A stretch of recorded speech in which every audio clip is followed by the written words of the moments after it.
Hello and welcome to video number 5. Let's talk about video file optimization. Did you know that all files contain data that tells YouTube what your video could be about? Let me show you. Okay, so the way that YouTube gets an idea of what your video is about is by transcribing it. And for the most part, it can usually figure out what your video is all about if you have voice and speaking in it. Now, you can go one step further by adding what we call video file metadata. It's very similar to a website metadata. So for example, if you right click on any website and you click on View Page Source, up at the top, you're going to see a lot of what we call metadata. So right here, we can see the name, the title, the description, and all that information.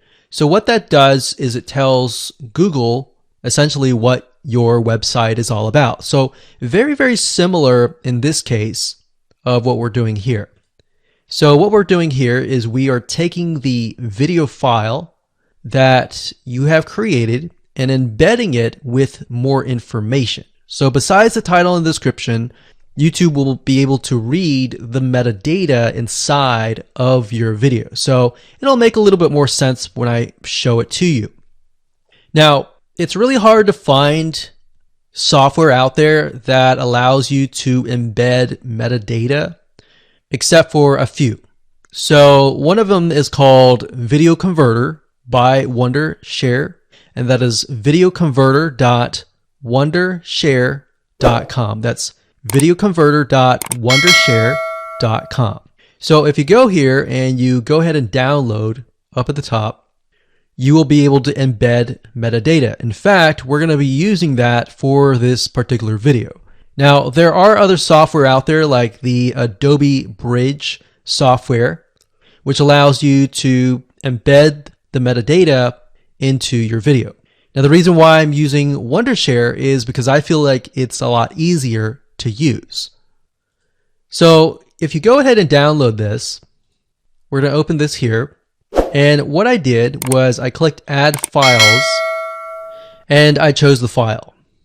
Now, there's a lot of things that you can change about the video, but what we're particularly interested in is this eye icon right here. So click this eye icon, or letter I here, and you're going to see that it says name, language, episode name, actors, directors, screenwriter, tagline, and description, and comments. So what I recommend is you try to complete this as much as you can. So episode name, actors, so that would be whoever is in the video, the director, the screenwriter, which could be you, and then the tagline. What I would do is the tagline be your title, and then the description be your description. So whatever you're going to upload to YouTube, put this as a title and put this as a description. And then for comments, I would put something like keywords. And all you have to do is click save, convert it, and done. That's the reason why we're using Video Converter, because it's just so much easier. With Adobe Bridge, it's easy too, but there's a lot of more options and very easy to get confused. So once you're done with that, you save the video. Your video has the metadata inside of it, and all you have to do is simply upload it to YouTube, and that's it. Hello and welcome back. This is video number 6. Let's talk about your thumbnail and why that is important. You see, since our goal is to get more clicks or more views to your YouTube video, we have to rely on attracting viewers. So if you think about it, the thumbnail is the first thing people see as they are scanning to find what interests them the most.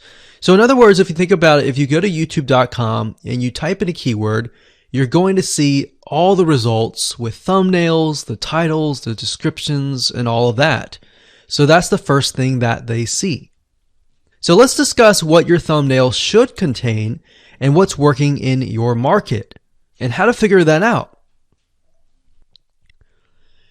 So when it comes to having a thumbnail, you want to make sure that it is eye-catching, meaning it shows somebody what they want. So if Instant Pot Chicken is your main keyword, you want to make sure that your thumbnail has something in it that entices them. So it's good to have the keyword or the title in it. So you can see right now the way YouTube works is they have an initial title or an initial thumbnail, and then after that you can see motion. So if I put my mouse over it, you can actually see part of the video, which makes it a lot more engaging.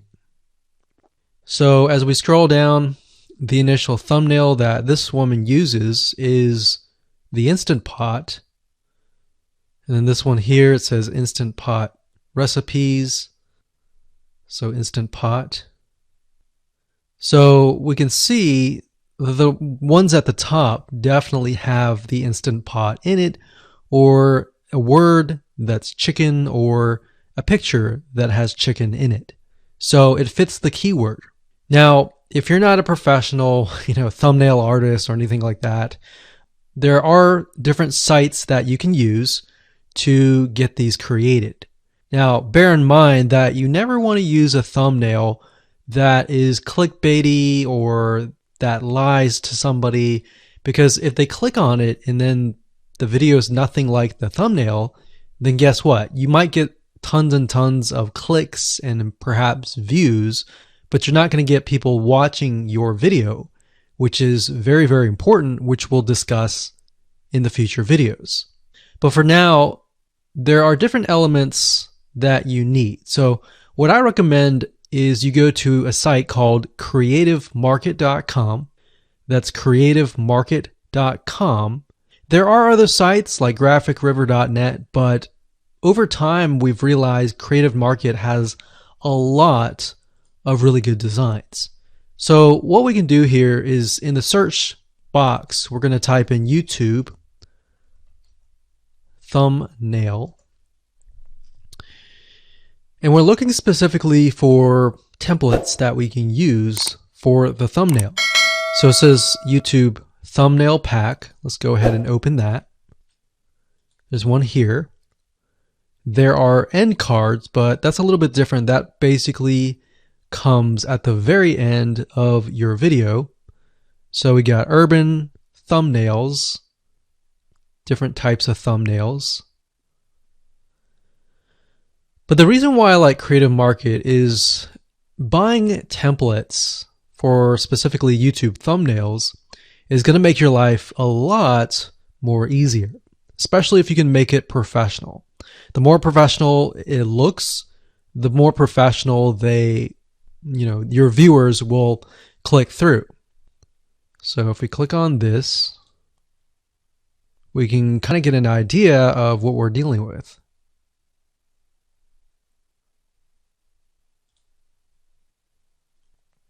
And here's more thumbnails here as well.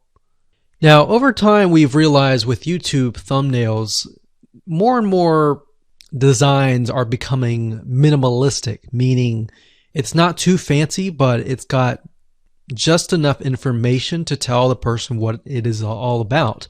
So it could have text, it could have pictures, but you really need to know what your YouTube video is about before you can create your thumbnail. In fact, I recommend that you create your YouTube video first and then you create your thumbnail so that you can make sure that you attract the right person.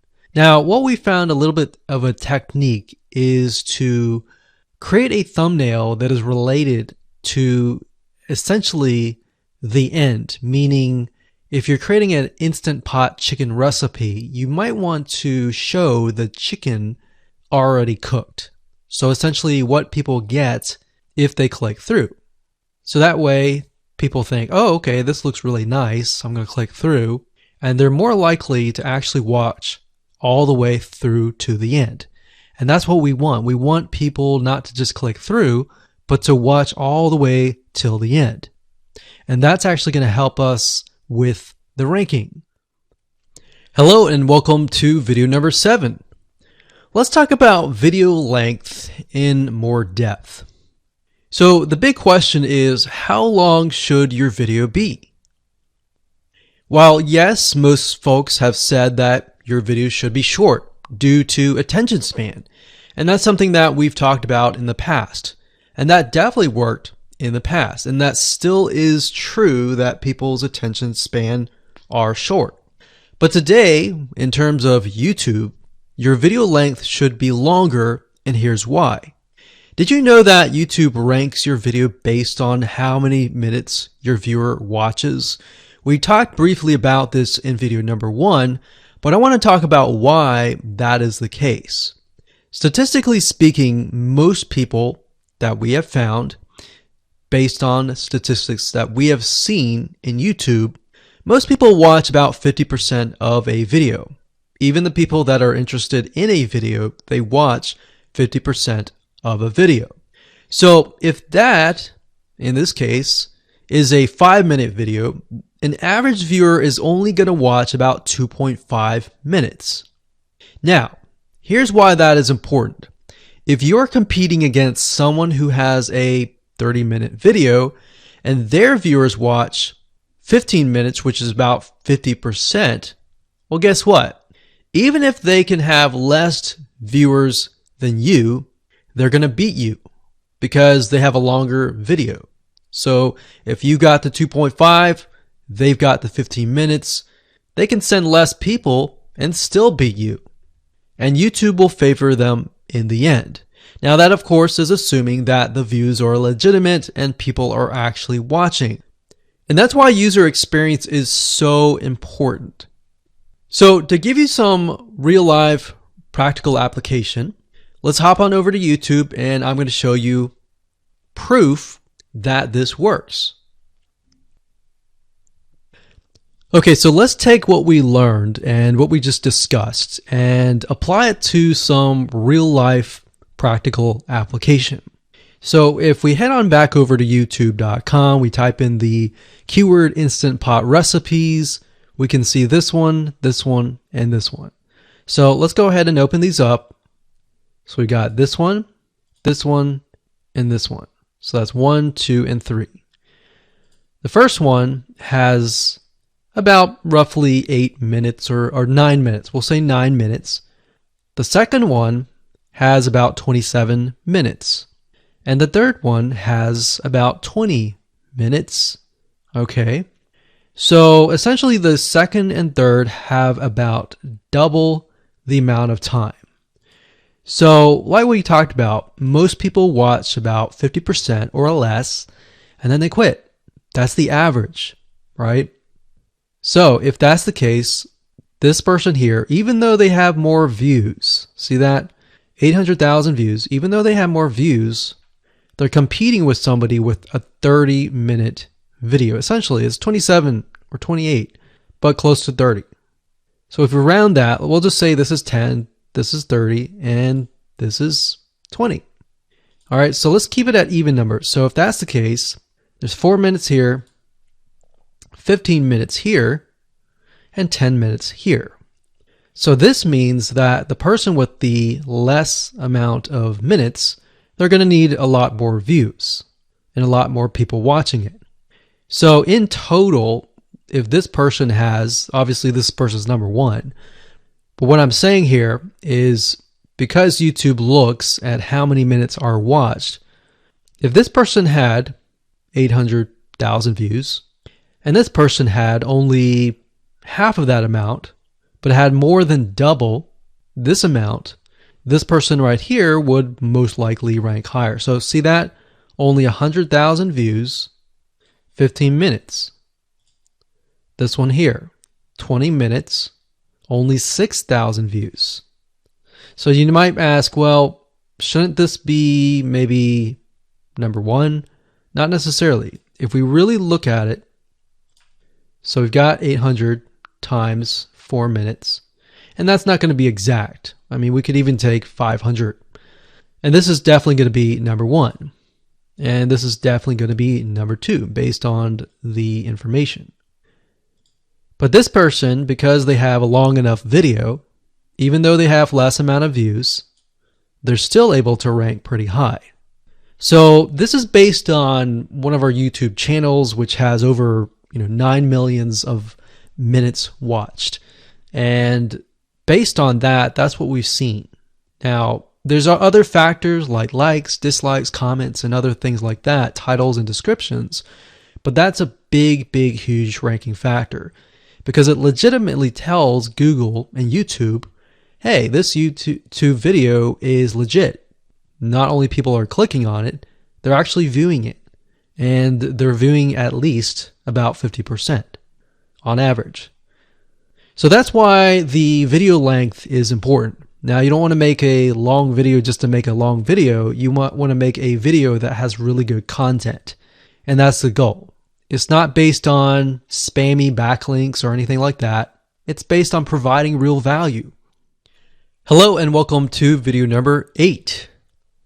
So just want to say congratulations on reaching the end of this video course. We're going to talk about a secret tip that you can use to outrank your competitors. So we briefly talked about why having a longer video was important, right? So one secret tip that we can give you is that what we have found that works is the following. Longer videos in the sense of live streams, which means you get on YouTube and you talk to people live. You have webinar replays and videos where people expect them to be longer. So in other words, people are expecting these to be longer.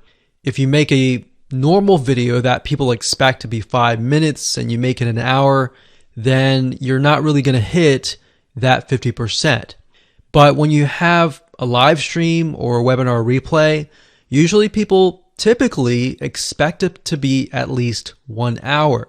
So because people expect it to be 1 hour or longer, they expect to take time out of their busy schedule to actually watch your longer video.